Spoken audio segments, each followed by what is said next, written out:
James from Staten Island.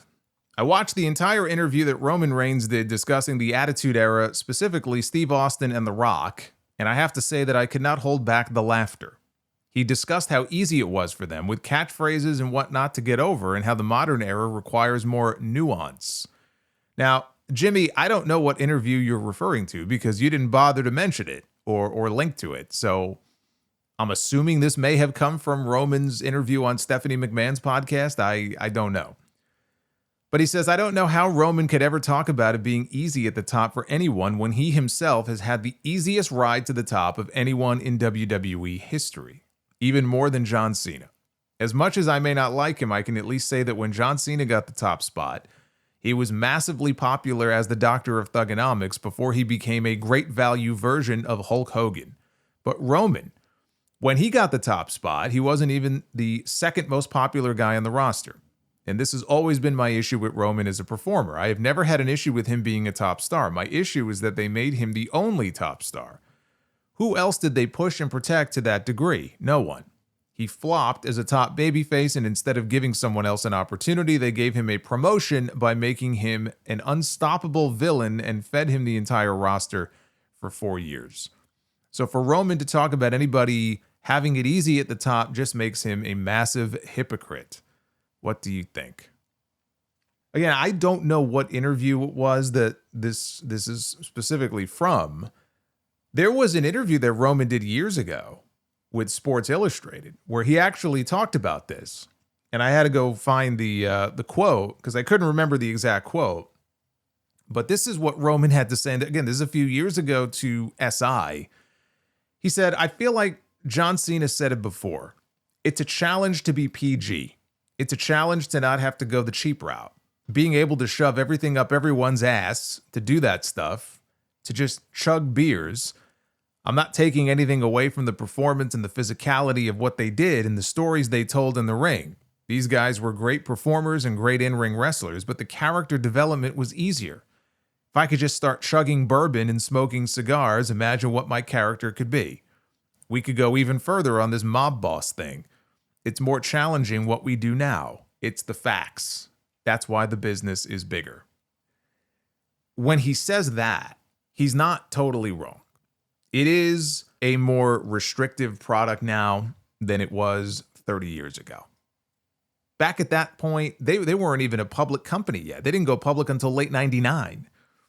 It was still a private company. Their backs were against the wall leading up to that point. Then the Attitude Era exploded, and that's when their ratings soared, and they started to make all this money, and they just took off way beyond what WCW was doing. And so they just kept doing it. And when you do that, you're doing Crash TV, and you're being risque, and you're allowing all of this foul language, and people are drinking beers, and they're telling people to suck their dicks, and they have Godfather and the Ho Train. I mean, all this stuff that's going on. Of course, that's going to get over to a predominantly male audience, especially at that time. It was a heavily teenage male audience. So I understand what he's saying. There are things that were allowed back then that Austin and Rock and all these people were allowed to do that in today's WWE, especially when Vince was still there, let alone now, you couldn't get away with that. Right? There's handcuffs put on you to some degree where it's like, okay, you can't rely on all that stuff to get over. You're going to have to get over on your own merits. Not only are you going to have to get over on your own merits, you're going to have to get over at a time when Vince McMahon was out to fucking lunch and just didn't have it anymore and didn't know what he was doing most of the time. And if anybody knows about that, it's Roman Reigns, because Roman Reigns is the one who had to go out there when Vince was personally handwriting his promos for a while, and he had to go out there on SmackDown and say, "Suffering succotash." So if anybody knows about that, it's Roman Reigns. I don't even put that on some of the stuff they had Roman doing, because he was Vince's little pet project. I can't even put all of that on Roman. Roman was not ready for the spot that they were pushing him in at that time. He just wasn't ready.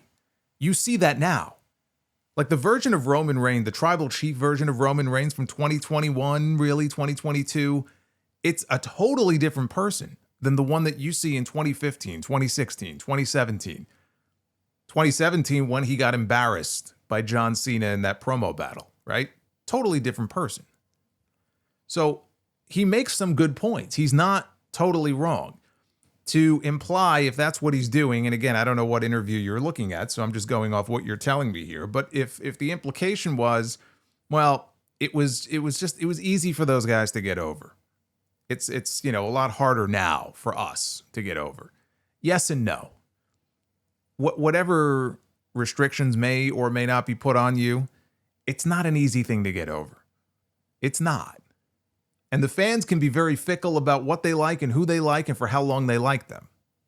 So I wouldn't ever say, oh, it's easy to get over, right? Some people are going to get over. Some people are not going to get over ever, no matter what, because they don't have that quality that the fans can get behind, or they're just not that good at their job.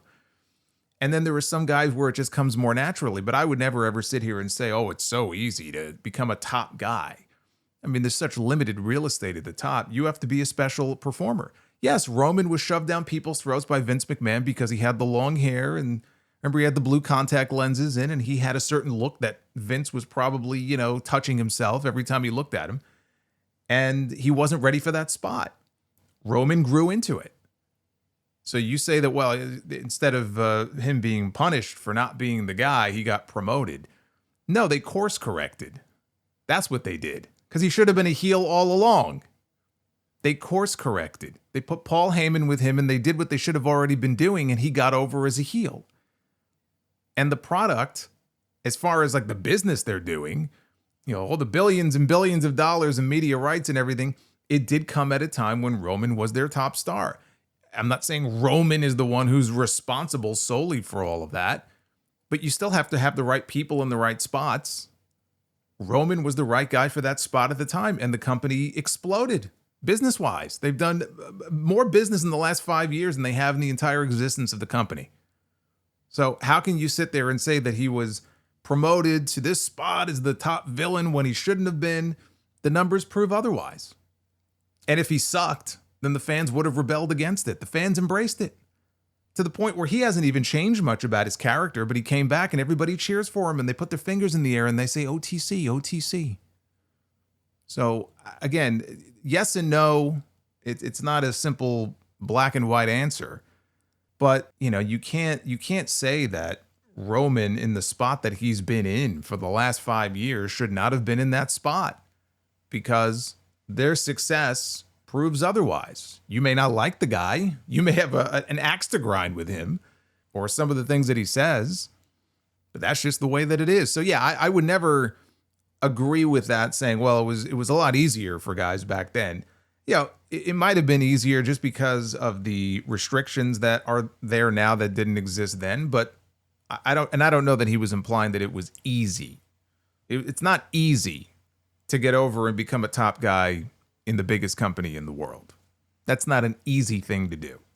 But they did have a certain freedom that guys just don't have now. And my God, I mean, if they even tried to do half the shit that they did back then in the late 90s, they would be fucking canceled in a heartbeat.